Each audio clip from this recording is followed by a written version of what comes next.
What's going on, my intelligent lovers? So listen, I posted something on my Instagram yesterday, right?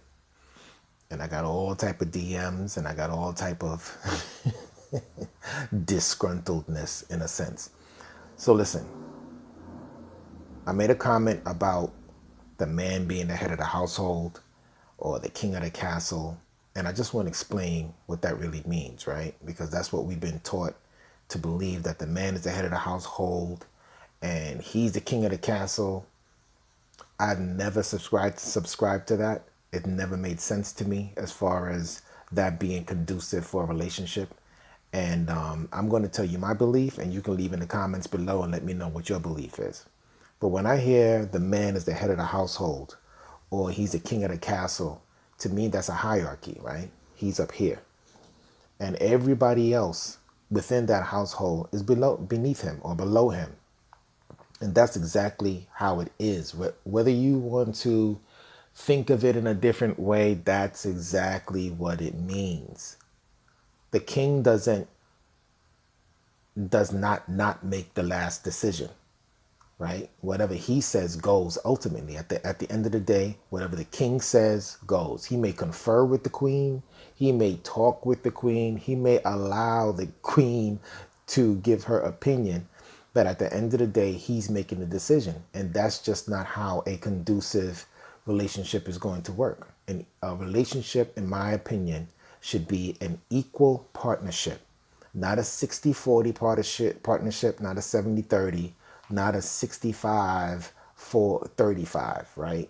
It's a 50-50 partnership, which means sometimes we're going to have opposing views. Sometimes I'm going to want to go east. Sometimes she's going to want to go west. That's completely different, right? But if we're in an equal partnership in a relationship, sometimes I'm gonna have to say, you know what, baby, let's go east this time, because I know next time you're gonna allow me to go west. Sometimes you're gonna lose. Some people don't like to use the word lose, but that's what it is, right? If I really, really, really, really want to do something, I may have to sacrifice it. I may have to lose out and let you win this time. And it's not so much like a competitive win. It's just like, all right, I can't have it my way all the time. I can't always do what I want to do. Sometimes I have to do what you want to do.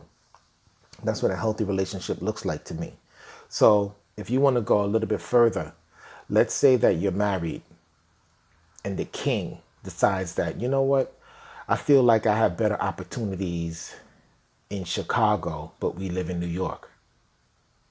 That's what he decides is best for the family, right? But you, the wife, has family in New York, has a job in New York, has things already settled in New York.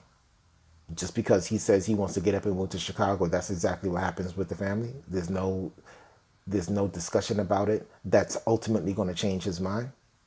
I just think that's just ridiculous. And some may say, oh, that's going overboard. That's exactly what I'm talking about. I personally feel that women tend to make the better decisions in the family. I'm just saying.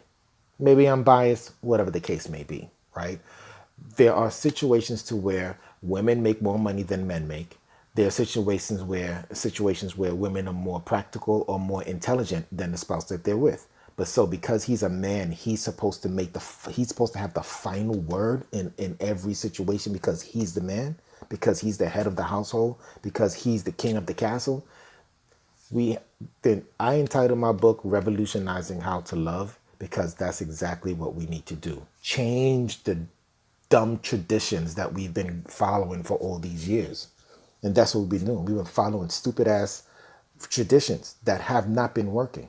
No independent, strong, intelligent woman wants to be beneath any man that she is with. No one. No one wants to do that. No woman just says, you know, babe, you make all the decisions. I'm not going to have any input. If you have an input and you feel like something is right, then at some point you would like to see whatever it is that you feel come to fruition, manifest, right? If you're saying something that makes perfect sense to you, an actual may be a better decision, and he says something completely, you're just going to roll with it every time because that's just what he wants and that's how he feels. That's what you're saying when you say, I believe that the man should be a man. What constitutes being a man? That's the question, right? It's all relative to each individual household. So there are men who are not going to be able to protect the family in a sense, right? Might be 5'1", 180, 128 pounds soaking wet. You know, if I woke up in there, he may not be able to save y'all, right? But he may take care of his family. He may be supportive. He may be financially stable. He may be, attentive to everyone in the household. So therefore, like he's a man. There's some big burly men who aren't men to me. They're like big boys. So we have to be careful as to what we consider to be a man. And we have to be careful as to how we feel gender roles are supposed to be played. I don't feel like there's gender roles are supposed to be played. That's what we've been taught, and that's what we've been following and subscribing to for all of these years. And it has not been working. That's why there are so many relationships that don't work. That's why the divorce courts are filled. That's why there are people in relationships who are just unhappy because we feel like we're supposed to fill these roles in this type of way, and it's just not going to work for everyone, right? So when women cannot say, I feel like the man should be a man, I feel like a man should be the head of the household, and expect her opinion to be heard. Why is he hearing it? Do you understand what I'm saying? Like, why is he hearing it? So he's gonna allow you the opportunity to say something, and then he can just turn around and say, nah, we're not gonna do that. And you're supposed to feel, okay, that's fine because you're the man. That's just a little wild to me. So if y'all feel that I'm way off and and my opinion is not right, please leave a comment and let me know exactly how you feel and what I'm saying wrong or what I'm thinking wrong. But to surmise, I feel like strong, independent women have an opinion, and sometimes that opinion needs to be heard, and sometimes we need to go with that versus just saying, you know what, the man is going to make the decision at the end of the day, and who doesn't like it, that's too bad because you ain't the man. So am I wrong? Let me know. All right, peace.